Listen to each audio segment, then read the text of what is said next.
Directly behind me, the Temple Mount. But what is the Temple Mount? And why is it so important to the people of Israel? The answer is next in this episode of The Prophetic Connection. This place, the Mount of Olives, very near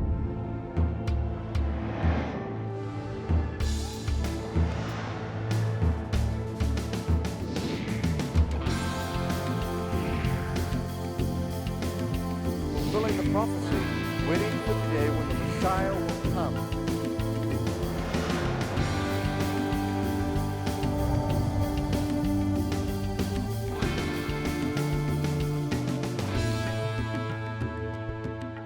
I need only one verse to answer the question of why the Temple Mount is important to the people of Israel.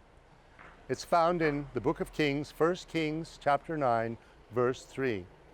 And the context for the verse is the consecration of the first temple of Solomon that stood on the Temple Mount behind me.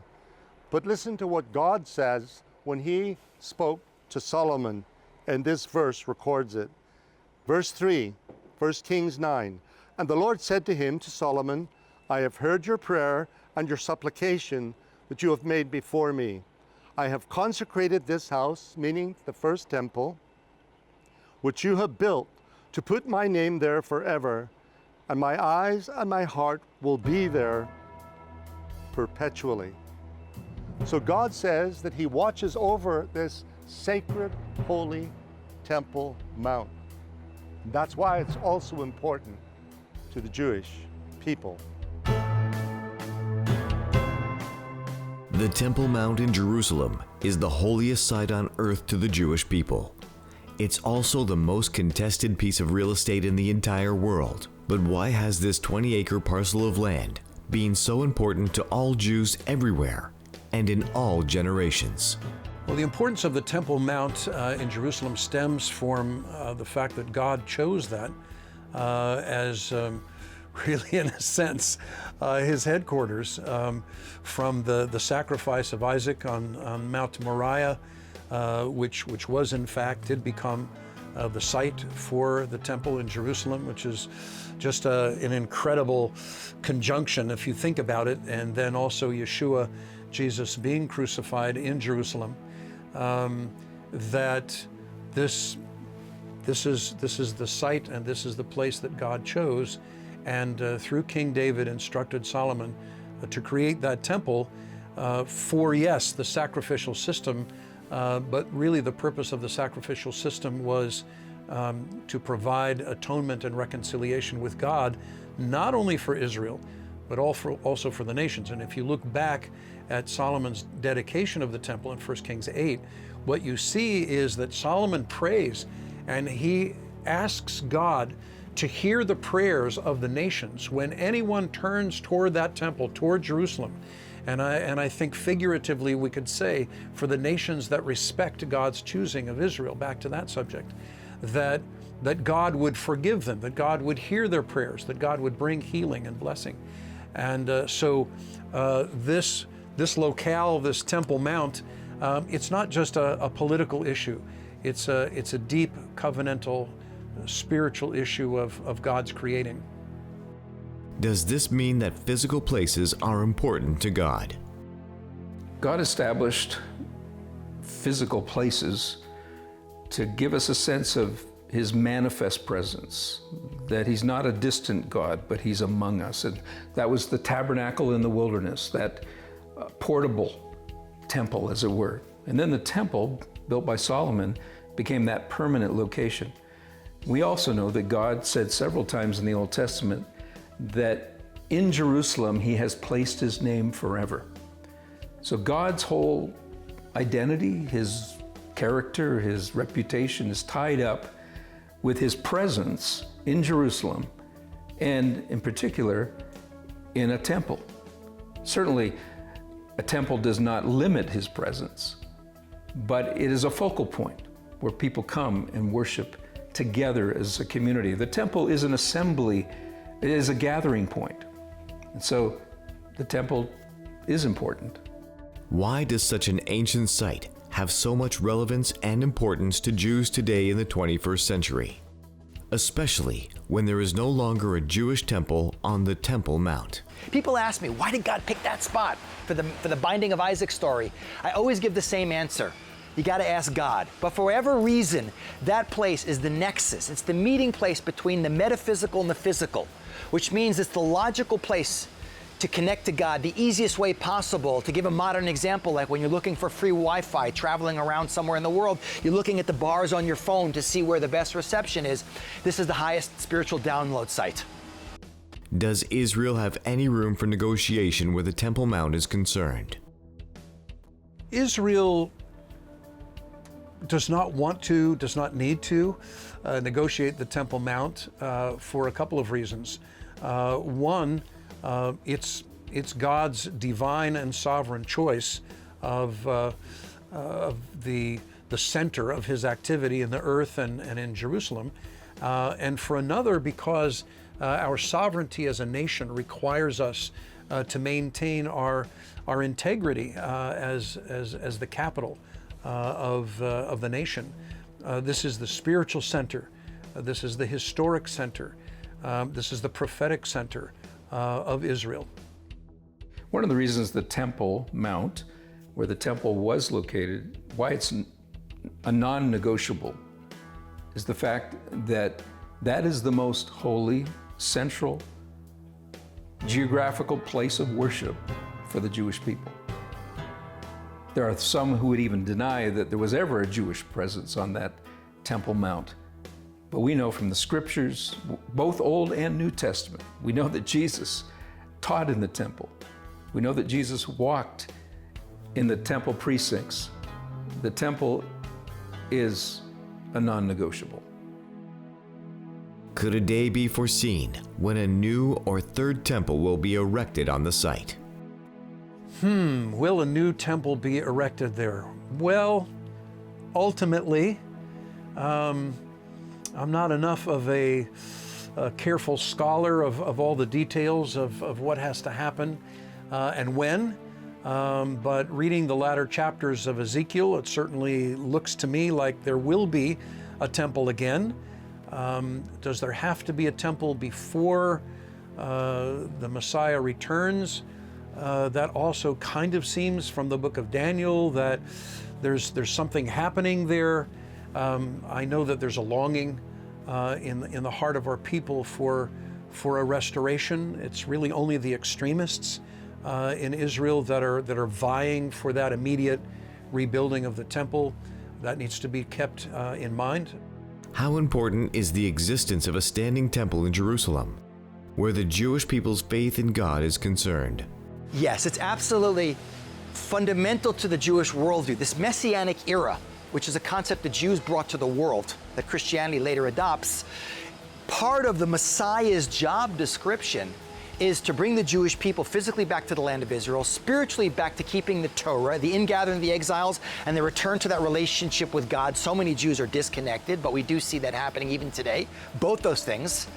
But then it's also rebuilding a temple on that spot and reinstituting the temple service, the high priests, the temple sacrifice, all that, according to the majority of Jewish opinion, comes back into play again, and we reestablish a Jewish commonwealth with a Jewish government, with a king, a Jewish Supreme Court of the rabbis called the Sanhedrin, the high priesthood, all the Kohanim going back into action. So yes, absolutely. It's considered to be sort of the pinnacle of this whole process of redemption is the rebuilding of the temple, and it's something that Jews pray for 3 times a day, every day of the year. Does the Bible contain prophecies that point forward to a new or third temple? There are different ways of interpreting the scriptures. Some prefer to look at things literally unless it's obvious that something was written for symbolic purposes. There are others that see almost everything symbolic. They spiritualize the scriptures. But if you take it more literally, I believe that a temple will be rebuilt. I don't think it's something that we should take the initiative to do, but it is prophesied in a number of places. Sadly, the Antichrist himself will occupy that temple. He'll be demanding worship as God, ultimately, in that final battle, we'll know who the real God is, and the Antichrist will be destroyed.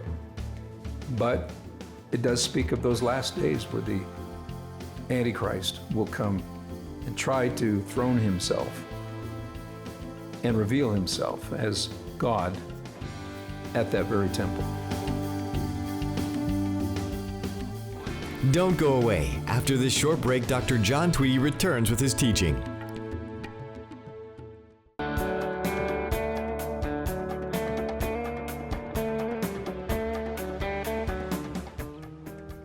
In the distance, the Jewish Temple Mount in Jerusalem.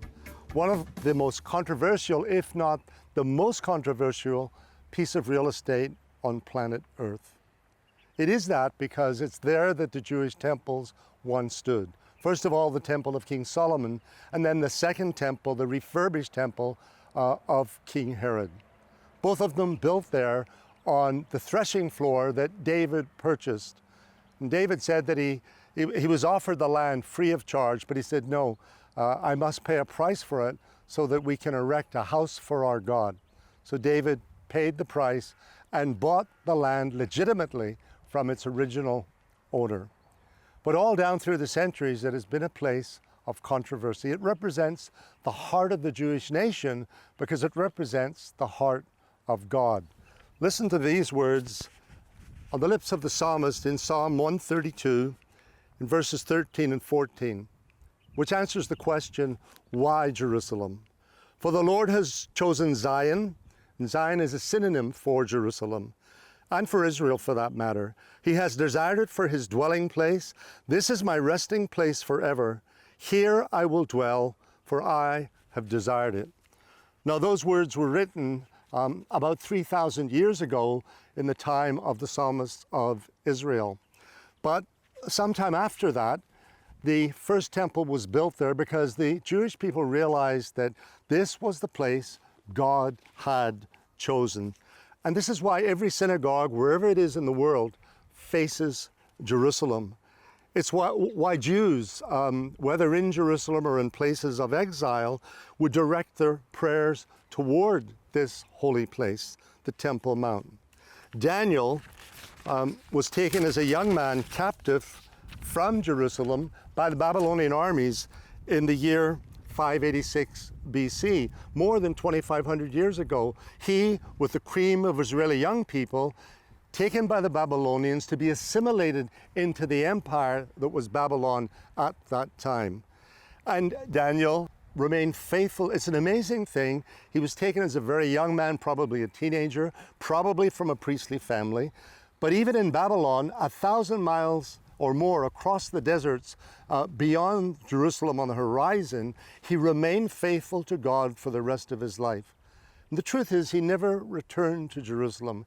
He served successive empires, but always his God and his prayers toward Jerusalem were the priorities of his life. But it pleased the rulers that ruled over him, and he always found favor because God's anointing was upon him. And yet there was jealousy in the Babylonian court because of Daniel's favor with the king. And so they set different snares for him. And in Daniel chapter 6, they set a snare that if anyone worships any other god other than the king of Babylon, he should be placed in the lion's den.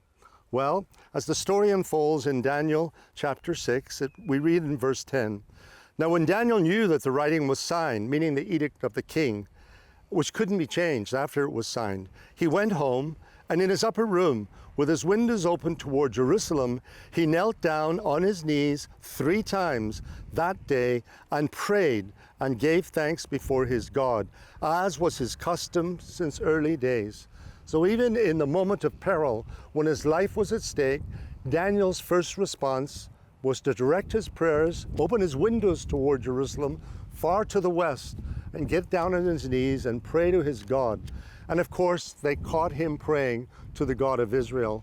And because of it, could accuse him then, and he was placed in the lion's den. And of course, the thought was he will not survive the night. But it's a wonderful story because Daniel did survive that night. And the king, who was sad and sorry that he had signed that edict, he was actually tricked into doing it, got no rest that night, was up early the next morning and rushed to the lion's den to see if Daniel was still alive. And then Daniel called out to him, "Do not trouble yourself, O king, I'm fine, because the angel of the Lord stood by me this night." This is the story of the people of Israel. In times of peril, God's anointing upon them, God's favor with them. And Jews in exile, like Daniel, always said, next year in Jerusalem, they long to come back. But Jews today who have come back now say perhaps next year a new temple can be built in Jerusalem, and they long for the establishment of a new temple.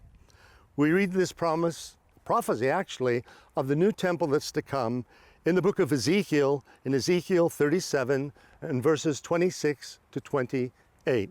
"Moreover, I will make a covenant of peace with them, and it shall be an everlasting covenant with them. I will establish them and multiply them, and I will set my sanctuary in their midst forevermore."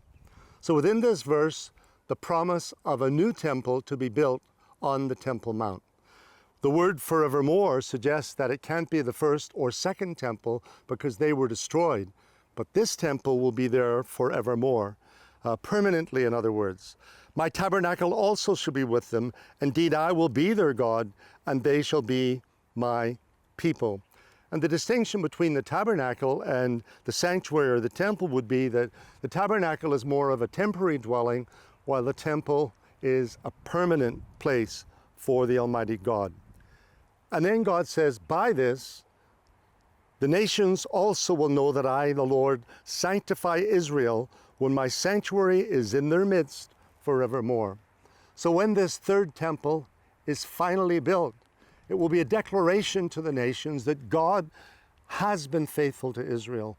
And the temple is symbolic of that, and the fact that once again, God dwells at the heart of his people. Now it's interesting, these verses are prophetic in nature.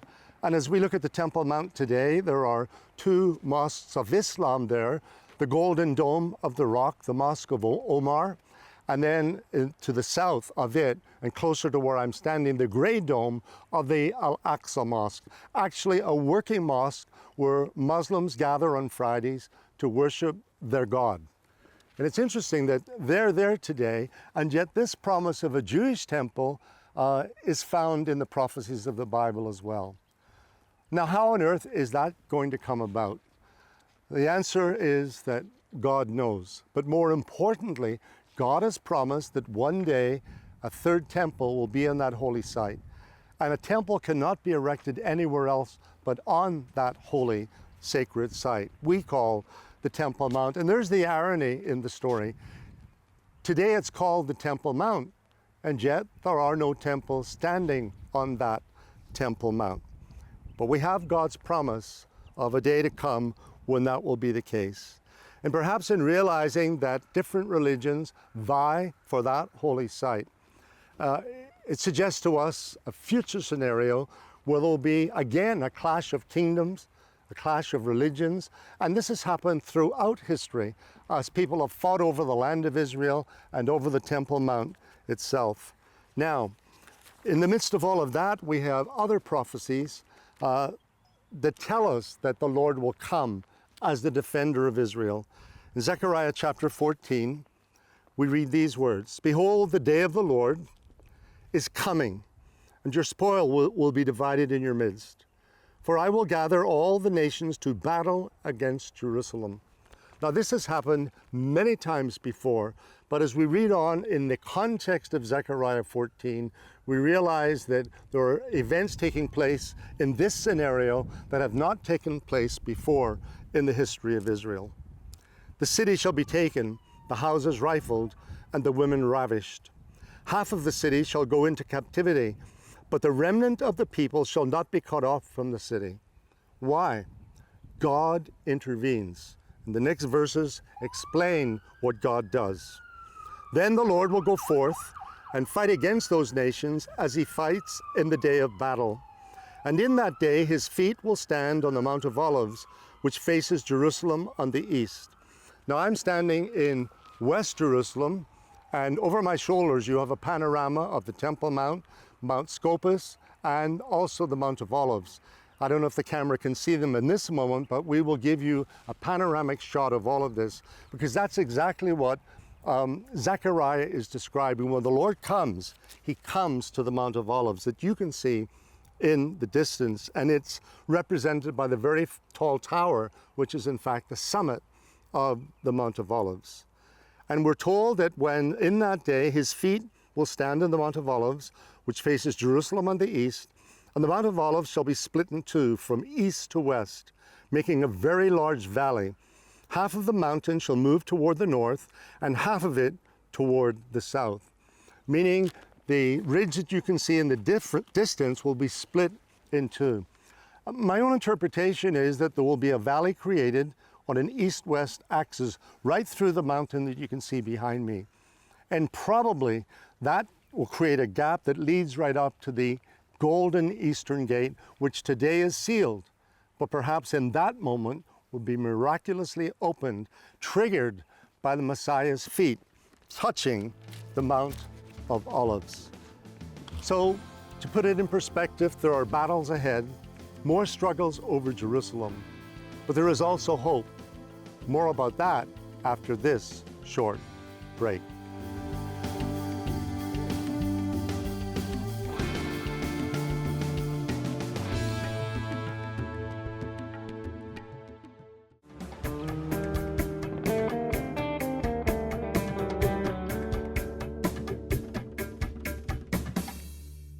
Throughout the Bible, God is depicted as the defender of Israel.